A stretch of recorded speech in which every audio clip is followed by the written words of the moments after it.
11. a ráno hrozně pršelo. Tak jsem myslela, že dneska... to je hodně.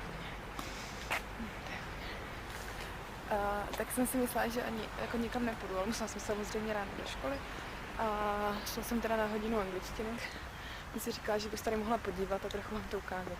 Krásně to tu voní, ty stromy asi připadám jak v zoo úplně. Je to tady, jak, já nevím, prostě upravený jak někde v zámku. Asi se tady hodně o to stará, je to asi tady ten největší park, podle mapy jsem koukala fakt veliký. Je kousek od nás, takže se těším, až se sem půjdu zaběhat. Akorát teďko je ráno ještě docela zima a tma docela, takže jako jsem si to ještě netrafila úplně. A co jsem chtěla říct? Od úterka už jsem teda nějak jako byla ve škole. Vyřešili jsme můj rozvrh, který se teda trošku překrývá, ale jenom malinko. Myslím si, že to nebyl úplný problém. Mám teda 7 hodin angličtiny, ale v různých jako úrovních a level.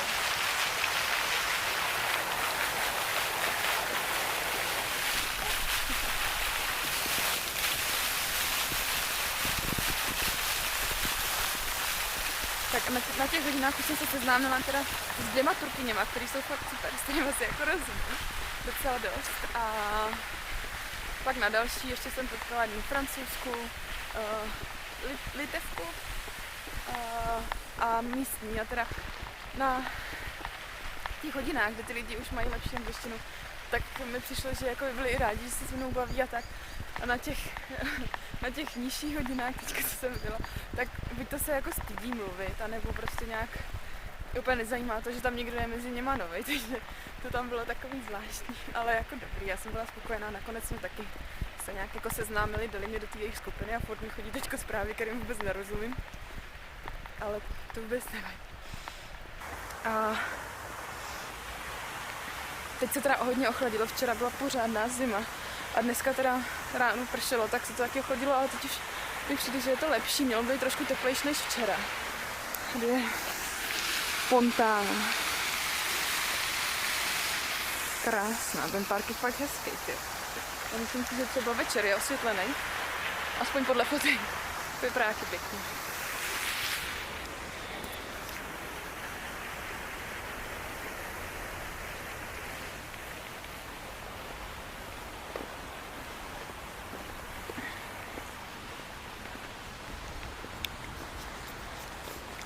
Já teď zkusím vyrazit nahoru a uvidíte, jak budu zadejchat, protože já a schody to je sranda.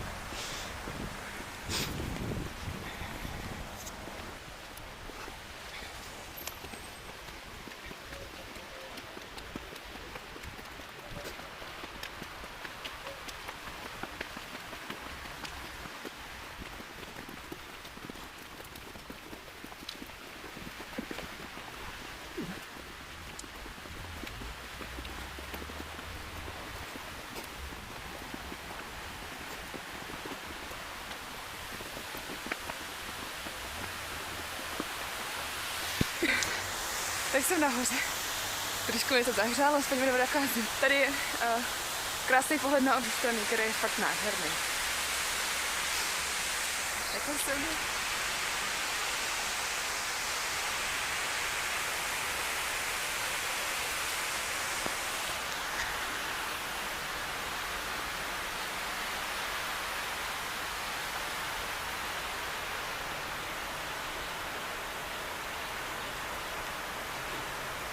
A já bydlím někde tady. A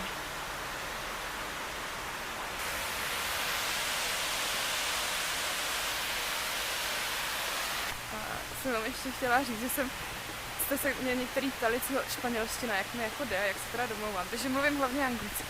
Jenže ne vždycky to prostě ta angličtina stačí, protože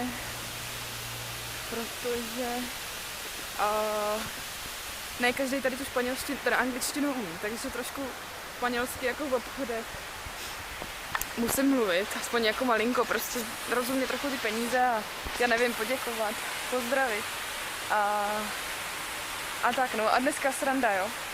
Potřebuju právě do kartičky fotku, jako pasovou fotku. A tak jsem říkala, než abych se někde nějakýho peťáka prostě s ním domlouvala, co přesně potřebuju a tak, že asi bude komplikovaný, tak půjdu do té budky, máme ve škole budku, kde se můžete vyfotit sami a udělám si ji sama. No ježe, dopadlo to moc dobře. Mám ty fotky za 4 eura. Takže jsem si udělala dobrýho foťáka. A hlavně teda nemám to, co potřebuju, takže budu se muset někoho zeptat, aby mi poradil, protože jsem tam prostě to nějak pokazila. Nejdřív poprvý a pak i po druhý. A to teda nevím, co bych do té kartičky školní dala, možná tak jedno moje oko, aby tak jako odpovídalo tomu formátu. No, takže je trošku se mnou sranda v tomhletom směru, ale to je asi normální, asi si trošku musím zvykat. Co bych vám ještě mohla říct? Jsem hrozně ráda, že už teda nějak tady začínám poznávat a rozumět trochu právě i lidem. Na první hodině angličtiny pro školky jsem mluvila jenom španělsky. Z toho jsem teda byla hotová, protože oni moc dobře věděli, že teda španělsky neumím. Ale jako nevadí, já jsem aspoň právě dávala trošku pozor a trošku jsem to odposlouchala, aspoň malinko. No a uvidíme, jak to bude dál, doufám, že už teda pak už normálně, když je to angličtina, bude se jako mluvit po angličtině. Mně se tady hrozně v tom parku líbí, jak tady jsou ty palmy. Ale to teda není zrovna vidět. Ale je tam. Vzadu palma. Což je prostě úplně krásný. A další tady část. Teď teda asi si už plním boty trošku.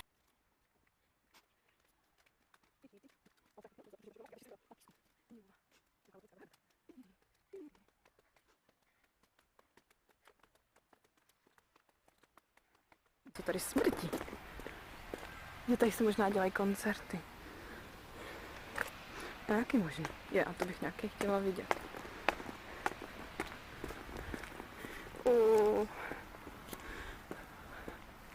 Tak já nevím, kolik mám mít. Takže tady ten park mě teda úplně nabil a dostal. Fakt mám radost. Tak mám tady takovou, dělám ještě jako tour kolem dokola, protože tady ta část je fakt krásná. Tohle vám tady přiblížím. A jdeme dál. Jdeme dál. Tady už teda vypadá, že je silnice. Tak já se s váma dneska loučím z parku. Tady už půjdu potom domů. Takže jsem ráda, že se na mě díváte, že na mě myslíte a máte u mě takový zájem a chcete být se mnou, tak já bych i ráda byla s váma, takže uvítám jakýkoliv od vás pozdravení. Pozdrav.